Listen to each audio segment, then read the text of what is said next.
ज्ञानराही तरुण अकादमी के इस YouTube channel पर आपका स्वागत है। आज के इस वीडियो में हम बात करेंगे कि ब्रिटेन के संविधान से कौन से तत्वों को ग्रहण करके हमने भारतीय संविधान में शामिल किया है। जैसा कि आप सभी जानते हैं कि ब्रिटेन ने भारत पर 200 साल शासन किया और ब्रिटेन ने भारत में कई सारी कानूनी व्यवस्थाएं लागू की। तो उन व्यवस्थाओं का हमें पहले से अनुभव था, इसीलिए ब्रिटिश संविधान से काफी सारे तत्वों को हमने ग्रहण करके अपने संविधान में शामिल किया है। तो ऐसे सारे प्रावधानों या तत्वों में से हम उन तत्वों की बात करेंगे जो एग्जाम में आ सकता है। तो यहाँ आप एक कोड याद रखिएगा, उस कोड के माध्यम से आपको ऐसे सारे तत्व, महत्वपूर्ण तत्व याद हो जाएंगे। और कोड है परामासंवीयराद्वी।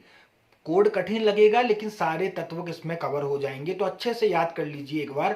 प्रामासंवीयराद्वी, प्रामासंवीयराद्वी। प्रा से बनता है परमाधिकार रिटे, मा से बनता है मंत्रिमंडलीय व्यवस्था, सा से बनता है संसदीय शासन प्रणाली और चौथा बनता है संसद सदस्यों के विशेषाधिकार। वी से बनता है विधायी प्रक्रिया, ए से बनता है एकल नागरिकता, रा से बनता है राष्ट्रपति का औपचारिक महत्व और दुई से बनता है द्विसदनवाद। तो एक बार फिर देख लीजिए, प्रामासंवीयराद्वी, परमाधिकार रिटे, मंत्रिमंडलीय व्यवस्था, संसदीय शासन प्रणाली और संसद सदस्यों के विशेषाधिकार, विधायी प्रक्रिया, एकल नागरिकता, राज्याध्यक्ष यानी राष्ट्रपति का औपचारिक महत्व और अंत में द्विसदनवाद। तो ये सारे तत्व हमने ब्रिटेन के संविधान से लिए। इन सारे तत्वों को संक्षेप में देख लेते हैं कि आखिर होते क्या है। सबसे पहले बात करते हैं परमाधिकार रिटों की। तो आप आर्टिकल 32 को अगर देखेंगे तो उसमें 5 प्रकार की परमाधिकार रिटों के अलावा अन्य रिटों को भी जारी करने का अधिकार सर्वोच्च न्यायालय को दिया गया है और सर्वोच्च न्यायालय ऐसी रिटों को जारी करके भारतीय नागरिकों को न्याय प्रदान करता है।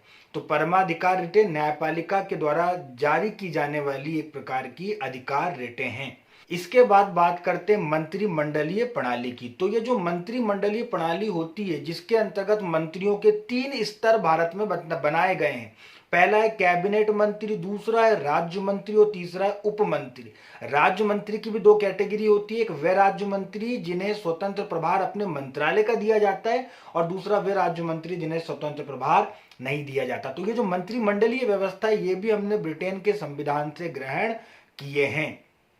इसके बाद बात करते संसदीय शासन प्रणाली। बिल्कुल संक्षेप में समझिए, संसदीय शासन प्रणाली का मतलब सिर्फ इतना है कि जो कार्यपालिका यानी सरकार होती है उसका निर्माण विधायिका यानी संसद के भीतर से होता है और कार्यपालिका विधायिका के प्रति उत्तरदायी होती है। इसको मैं एग्जाम्पल के थ्रू बताऊं तो हमारे यहाँ पर जो केंद्र सरकार है यानी केंद्र सरकार के जो प्रधानमंत्री सहित सारे मंत्री हैं उन सभी को लोकसभा या राज्यसभा में से किसी एक का सदस्य होना चाहिए और पूरी की पूरी सरकार सामूहिक तौर पर लोकसभा के प्रति उत्तरदायी होती है। तो ये जो भारत में एक शासन प्रणाली की व्यवस्था है इसे ही संसदीय शासन प्रणाली कहा जाता है और हमने ये ब्रिटेन के संविधान से ग्रहण किया हुआ है। इसके बाद जो हमारे संसद के सदस्य होते हैं जिन्हें हम सांसद कहते हैं उन्हें आर्टिकल 105 के तहत कुछ विशेषाधिकार दिए गए। वे सारे अधिकार हमने ब्रिटिश संविधान से ग्रहण किए हैं। इसके बाद बात करते हैं विधायी प्रक्रिया।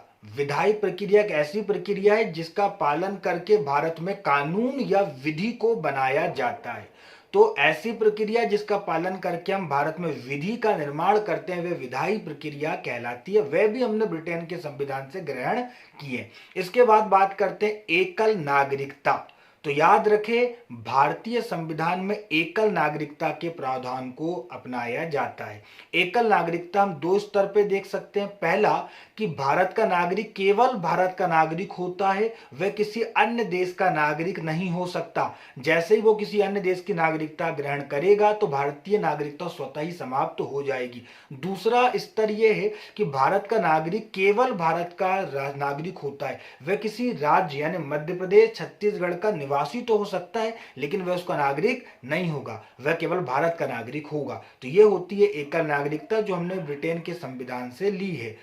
इसके बाद बात करते हैं राज्याध्यक्ष यानी राष्ट्रपति का औपचारिक महत्व। तो याद रखिएगा, जो संसदीय शासन प्रणाली होती है उसमें राष्ट्र के दो प्रमुख होते हैं। एक होता है औपचारिक प्रमुख जिसे राष्ट्रपति कहा जाता है, और एक होता है वास्तविक प्रमुख जिसे प्रधानमंत्री कहा जाता है। तो ये जो हमारे यहाँ पर राष्ट्रपति औपचारिक प्रमुख होता है, जबकि वास्तविक ताकत प्रधानमंत्री के हाथों में केंद्रित होती है। यह प्रावधान हमने ब्रिटेन के संविधान से लिया। और अंत में बात करते हैं द्विसदनवाद, यानी दो सदन होते हैं विधायिका के, पहला होता है निम्न सदन और दूसरा होता है उच्च सदन। तो ये व्यवस्था द्विसदनवाद की हमने ब्रिटेन से ग्रहण की है। और हमारे यहाँ पर भी संसद के दो सदन हैं, निम्न सदन को लोकसभा कहते हैं और उच्च सदन को राज्यसभा कहते हैं। तो दोस्तों, ये सारे तत्व हमने ब्रिटेन के संविधान से लिए। उम्मीद है ये वीडियो आपको पसंद आया होगा। वीडियो को पूरा देखने के लिए धन्यवाद।